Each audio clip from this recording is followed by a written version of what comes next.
پھر فرمایا وَمِمَّا رَزَقْنَاهُمْ يُنْفِقُونَ، جو ہم نے انہیں دیا ہے اس میں سے ہماری راہ میں خرچ کرتے ہیں۔ اللہ کی بارگاہ میں صدقات، خیرات، زکوٰۃ، ان کے ساتھ رب کا قرب حاصل کرتے ہیں۔ اللہ نے جو تقسیم رکھی ہے کہ بعض کو مالک امیر بنا دیتا ہے، بعض کو غریب بنا دیتا ہے، تو وہ پھر صدقات کو ٹیکس نہیں سمجھتے، وہ کسی کو دینے میں بوجھ محسوس نہیں کرتے، وہ سمجھتے ہیں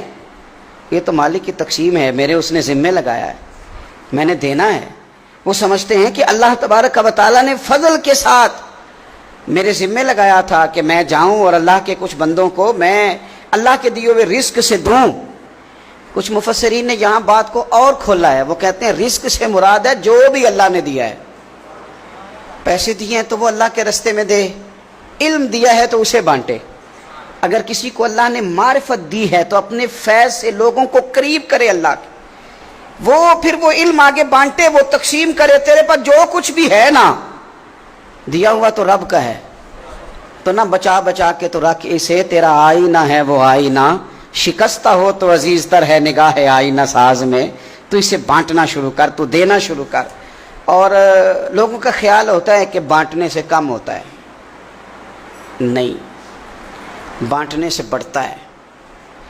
کنویں سے سارا پانی نکال لو تازہ آ جاتا ہے، شرط یہ ہے کہ سارا نکل جائے۔ آپ علم جتنا بانٹتے ہیں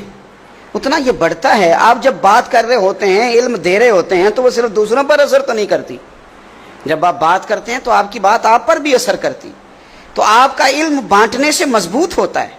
وہ دینے سے بڑھ جاتا ہے۔ اس لیے حضرت مولا علی شیر خدا رضی اللہ تعالیٰ عنہ فرمایا کرتے تھے کہ علم مال سے بہتر ہے، مال کی حفاظت کرنی پڑتی ہے اور علم بندے کی حفاظت کرتا ہے، وہ اس کے گرد حصار بنا دیتا ہے، حفاظت جو اللہ نے تجھے دیا بانٹ اس کے رستے میں۔ پھر مومنوں کی صفت بیان کی، ایک تو یؤمنون بالغیب، غیب پر ایمان رکھتے ہیں، ویقیمون الصلاۃ، نماز قائم کرتے ہیں، ومما رزقناہم ینفقون، جو ہم نے انہیں دیا ہے ہمارے راہ میں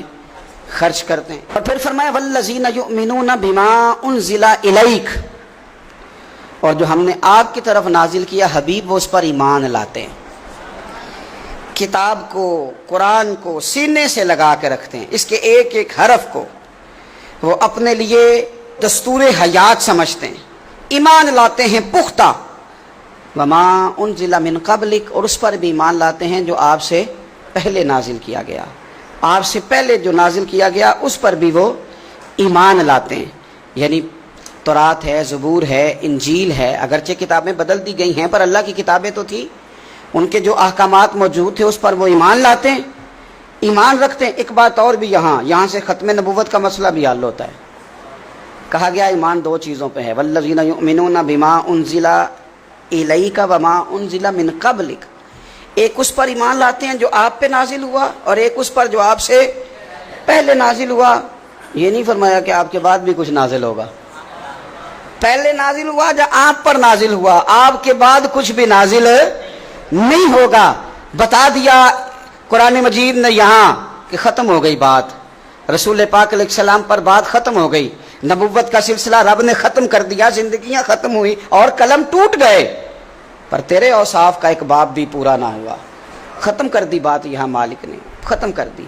اب یہ صفات جن لوگوں میں پائی جائیں کہ ایمان بالغیب بھی ہو،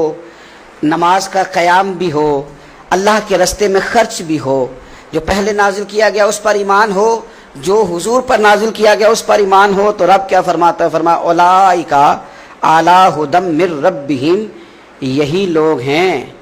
جو اپنے رب کی توفیق سے ہدایت پر ہیں، اللہ کی طرف سے ہدایت پر ہیں، واولئک ھم المفلحون، اور وہی لوگ ہیں جو دونوں جہانوں میں کامیاب ہونے والے ہیں۔ یہ کامیابی والے لوگ یہاں بھی اور وہاں بھی۔